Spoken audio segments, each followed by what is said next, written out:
Baba Kama Perak Hey, Mishnah Gimel, third Mishnah, fifth chapter of Masechet Baba Kama. So we're talking about a case where someone brings his property into his neighbor's property without permission. In the last Mishnah we talked about, if you brought your earthenware or you brought your fruits. Now what happens, the Mishnah says, if you bring your ox, bad things. Hichnis, shoro lechatzer bal habayit shelo b'reshut. If I brought my ox into the courtyard of a bal habayit, meaning anybody else's courtyard, shelo b'reshut, without permission. Unugacho shoro shabal habayit, oshen neshacho kalbo, and the owner of the house, the property owner's ox gored my ox, or his dog bit my ox and injured him. Shabalabait, nechasho kalbo shabalabait. The property owner's dog, kalbo, kelev, bit my ox. Patur, he's exempt. What are you doing? I mean, I think it's pretty obvious. Okay? Nagahu shoro shabal habayit. Chayav. If your ox gored the ox of the bal habayit, also chayav. Why are you putting it? You did it shelo b'reshut, without permission. So why in the world would you not be obligated? Similarly, nafal leboro v'hivish meimav.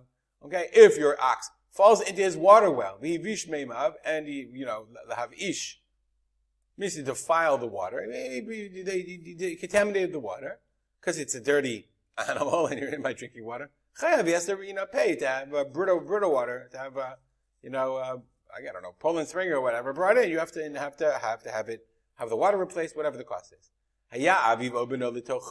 What happens if your father or your son, the guy's son, or it really means anyone, but I guess it's the balabite, I don't know why his father or son, they're in the well doing repairs, and the ox falls in and killing them. You have to pay kofar. So the Bartunura, based on the Gemara, says, well, how come, why does it have to pay kofar and isn't put to death? So he says, how do you pay kofar? It has to be a mu'at in order to pay kofar. Okay, so it was a mu'at to throw itself on people. So why do you kill it? Chazi yarka babor. So the Gemara has to come up with something it's very interesting. The Gemara has to come up with a relatively convoluted way of saying, why are you kofar, but you're not putting the animal to death. Okay, chazi yarka babor. So but it saw yerek, it saw vegetation in the well. It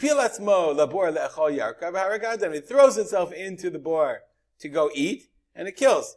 Okay, because shashor patur mimita, the shor is exempt from execution. That's the case. Remember where he said the shor that kills shelo b'chavana is patur, but you still have to pay kofar, because remember we learned that you pay kofar even if you're not chayav, the shor is not chayav mita. So that's the crazy case where nafal, if there's aviv and beno l'tocho, or anybody in the boar, and the animal falls on it and kills it, you have to pay kofar even though the animal isn't put to death. Because it has to be kofar because it's a muad, but it doesn't. You don't put it to death because we came up with a case where it didn't actually try to kill; it only wanted the vegetation in the boar. But if you brought your shor in with permission, baal hachatzer chayav, the baal hachatzer is chayav any damage that's caused to it. And that's the position of the Tanakama, that if there's reshut permission, it equals obligation to watch over whatever you put in there. We said with the fruit. We said with the pots, now we're saying the same thing with the shor, with the ox.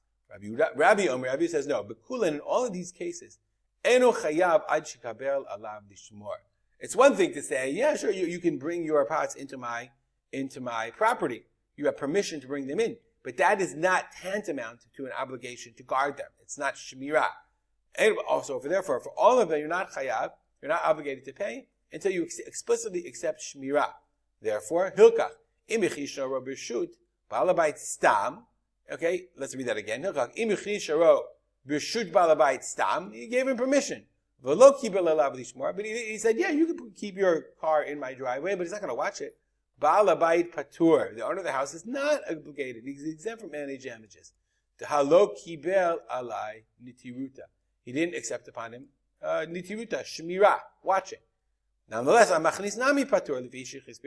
person who owns the ox is not responsible for damage that his ox causes because he had permission.